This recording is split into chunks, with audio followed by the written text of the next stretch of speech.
হচ্ছে এভিকশন কথাটাই উচ্চারণ করা যায় না, কারণ এভিকশন মানে হচ্ছে উচ্ছেদ, আর এভিকশন কথাটা আইনে নেই, এটা বেআইনি কথা। ফলে 2014 সালে যে কেন্দ্রীয় যে হকার আইন, সেই আইনে এভিকশন কথাটা নেই, সেখানে রিহ্যাবিলিটেশনের কথা আছে, সেখানে রেগুলেশনের কথা বলা আছে। ফলে এই এভিকশন কথাটা যেটা সিএম বলছে, বেআইনি কথা বলছে, এই শব্দটাকে বলবো যেন আর ফার্দার না ইউজ করে। আর পুজোর পরে, পুজোর আগে বিষয়টা নয়, বিষয়টা হচ্ছে যে হকার আছে, কেন আছে?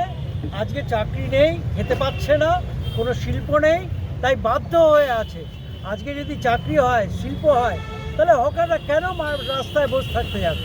ফলে এর জন্য দায়ী সিএম।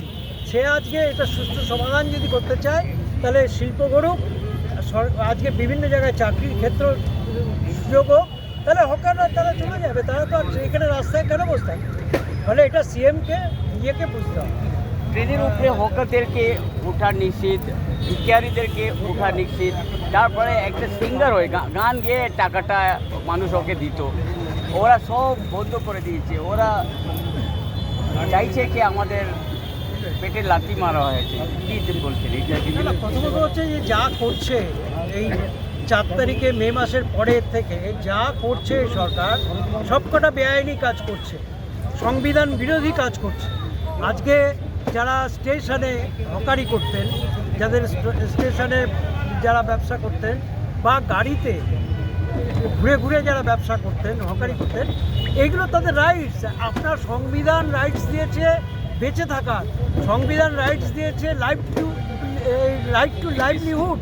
রাইট টু লাইভলিহুডের যে সংবিধানের রাইটস, সেই রাইটস তো কেড়ে নিতে পারে না।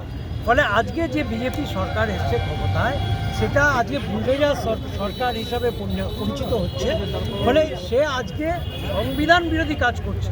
ফলে সংবিধান বিরোধী কাজ বন্ধ করে এই সরকারকে আমরা বলবো যে তুমি সংবিধান মানো, তুমি আইন মানো, এবং জনগণ, খেটে খাওয়া মানুষ, শ্রমজীবী মানুষ, তারা যাতে সুষ্ঠুভাবে বেঁচে থাকতে পারে, তার জন্য ব্যবস্থা গ্রহণ করো, এটা আমরা সরকারকে বলবো। এই ম্যাটারটা কোর্টে গিয়েছে আপনাদের সংগঠনের মাধ্যমে, কি হলো এইখানে? এই কোর্টে ব্যাপারে এখানে এখনো পর্যন্ত একটা তো শুনানি চলছে, এবং এক্ষেত্রে সরকারের কাছেও জানতে চাওয়া হয়েছে। সরকারের কাছে কোনো তথ্য নেই যে কত হকার আছে।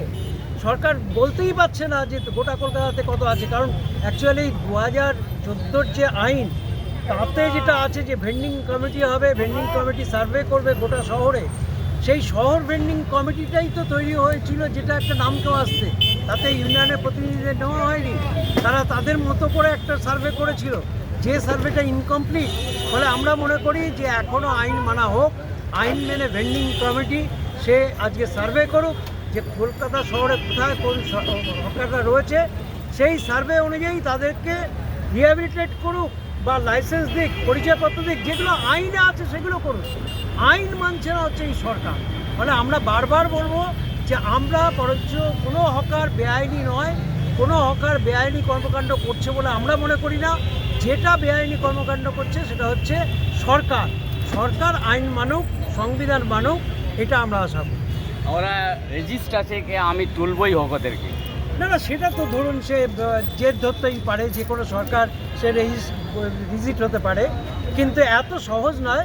কারণ খেটে খাওয়া মানুষ, তার পেটে লাথি পড়বে, খেটে খাওয়া মানুষ তার বস্তি উচ্ছেদ হবে, আর সে সেটা মেনে নেবে। কারণ এই পশ্চিমবাংলা, তেলেঙ্গানা, তেভাগা, নকশালবাড়ির পশ্চিমবাংলা, ফলে এখানকার বামপন্থী পশ্চিমবাংলা, বামপন্থী পশ্চিমবাংলার মানুষ তারা তার ঠিকমতো উত্তর দিয়ে দেবে।